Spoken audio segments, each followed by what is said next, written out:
Hey guys, welcome to the next tutorial of ethical hacking and penetration testing via Kali Linux. In this tutorial, I'll just go ahead and first close this command prompt that I created in the previous tutorial. Exit. And yes, the reason died. I'll just go ahead and close this. I'll delete this payload.exe as well because I need a interpreter, and I'll just go ahead and okay, it's already terminated. Delete this as well. So let's go ahead and do something more at this point of time. So what I would be doing in this tutorial is that I will create a payload file, and I will go ahead and change its icon, its name and everything, and I will send it to the victim so that he will think it's just a normal file. Or if I go ahead and gain access to his computer, I will replace the my computer icon with my virus file. So every time he wants to run the my computer, he will double click on my virus.exe file and he will run that. So I'll just go ahead and create let's download the I'll just go ahead and open it over here. Check. First thing that you need to download would be the resource hacker, so I would prefer Google, and ask me later and resource hacker,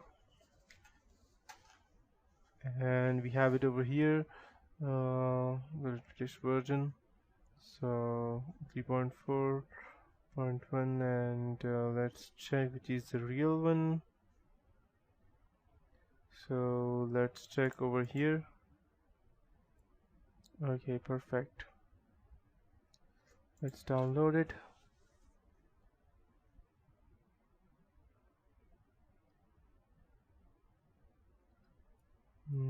Okay, I'll just save it, and I'll save it on the desktop.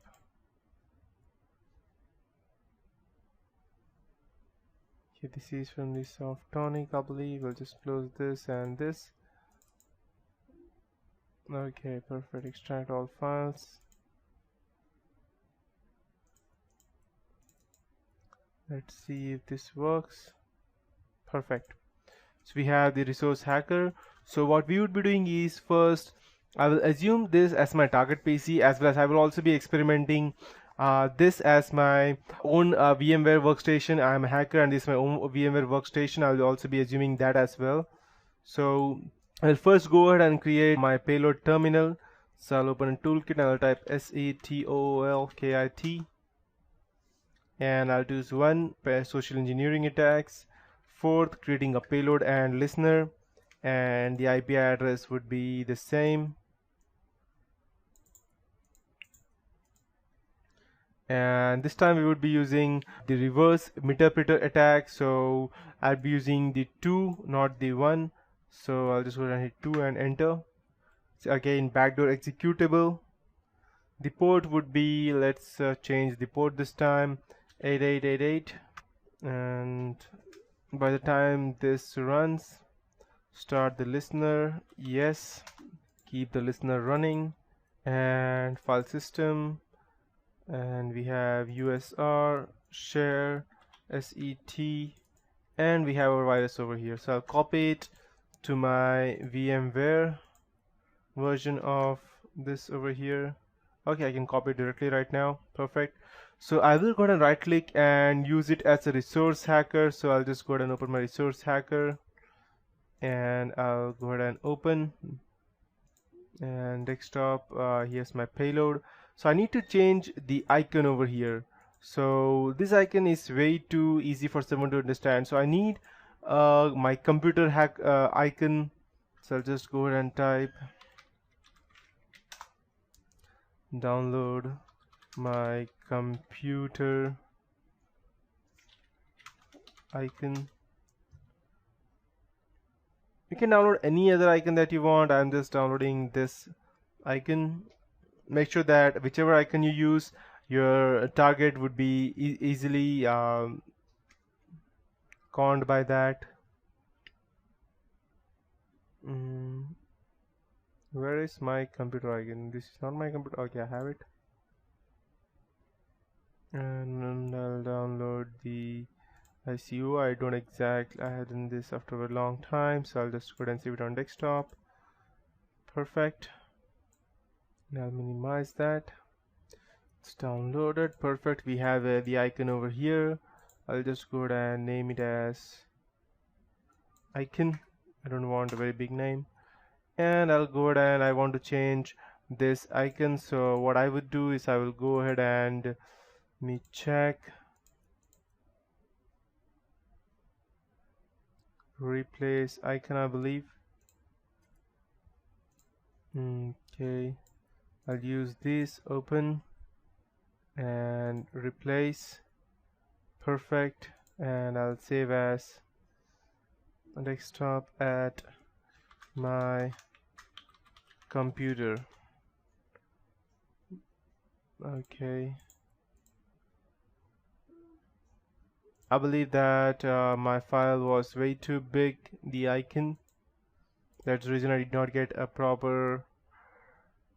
Okay, let's go ahead and change this as well. No, it was the same one. Okay, yeah, that's right. So my icon was way too big, and that's the reason it's not detecting the icon right now. But let's just assume that you have created this icon, the same icon, by gathering the same pixel icon, and I'll just go and delete both of these. So let's assume at this point of time that this is a real icon, and we will be going ahead, and this is my computer. So the person double clicks this one, and let's go to our Kali Linux and see what happens. As you can see, a payload has been started, and I'll type sessions -l. There are no active sessions. Okay, I think I'll just go ahead and check my payload.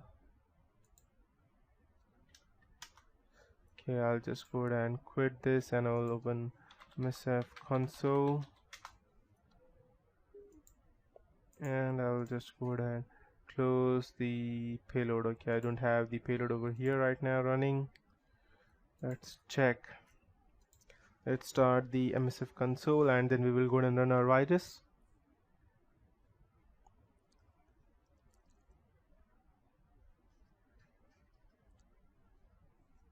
Okay, so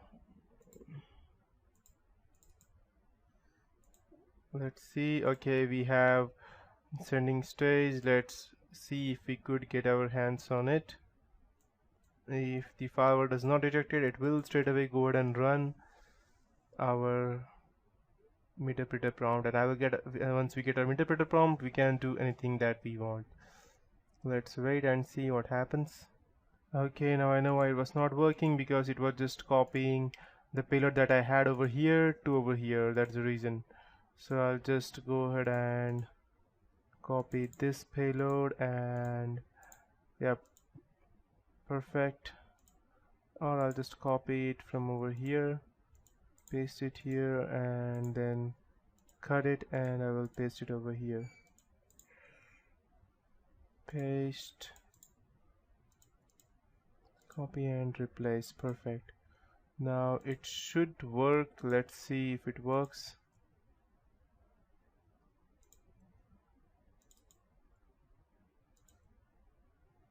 Perfect. So as you can see, we have the interpreter first prompt opened. So let's go ahead and see the stage, and we have it. Perfect. So once the interpreter prompt is open, we can do anything that we want, but I'll be showing you in the next tutorial, and that is it for this tutorial, guys.